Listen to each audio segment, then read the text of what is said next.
You want them to distill their experiences down into the gist, which is the significance of the experience. And the significance of the experience is roughly what you can derive from listening to the experience that will change the way that you look at the world and act in the world.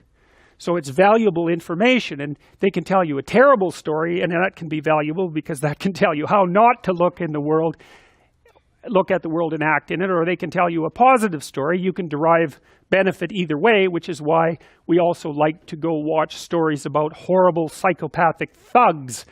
And hopefully we're learning not to be like them, although there are additional advantages in that, you might say that someone who is incapable of cruelty is a higher moral being than someone who is capable of cruelty. And I would say, and this follows Jung as well, that that's incorrect, and it's dangerously incorrect, because if you are not capable of cruelty, you are absolutely a victim to anyone who is.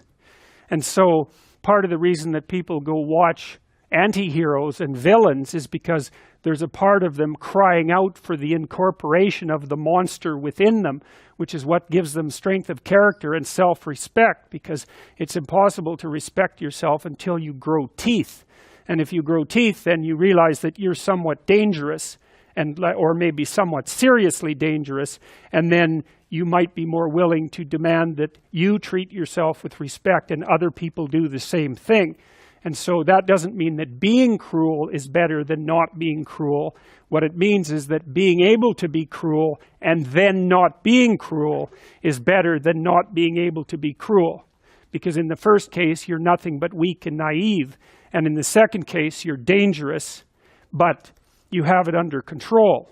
And, a lot of martial arts concentrate on exactly that as part of their philosophy of training. It's like, we're not training you to fight. We're training you to be peaceful and awake and avoid fights.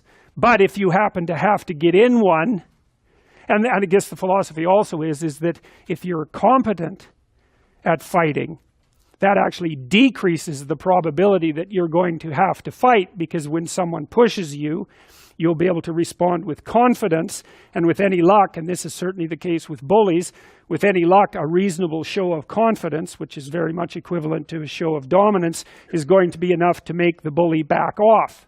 And so the strength that you develop in your monstrousness is actually the best guarantee of peace. And that's partly why Jung believed that it was necessary for people to integrate their shadow. And he said that was a terrible thing for people to attempt, because the human shadow, which is all those things about yourself that you don't want to realize, reaches all the way to hell. And what he meant by that was it's through an analysis of your own shadow that you can come to understand why other people are capable, and you as well, of the sorts of terrible atrocities that characterized, let's say, the 20th century. And without that understanding, there's no possibility of bringing it under control. When you study Nazi Germany, for example, or you study the Soviet Union, particularly under Stalin, and you're asking yourself, well, what are these perpetrators like? Forget about the victims. Let's talk about the perpetrators. The answer is, they're just like you. And if you don't know that, that just means that you don't know anything about people, including yourself.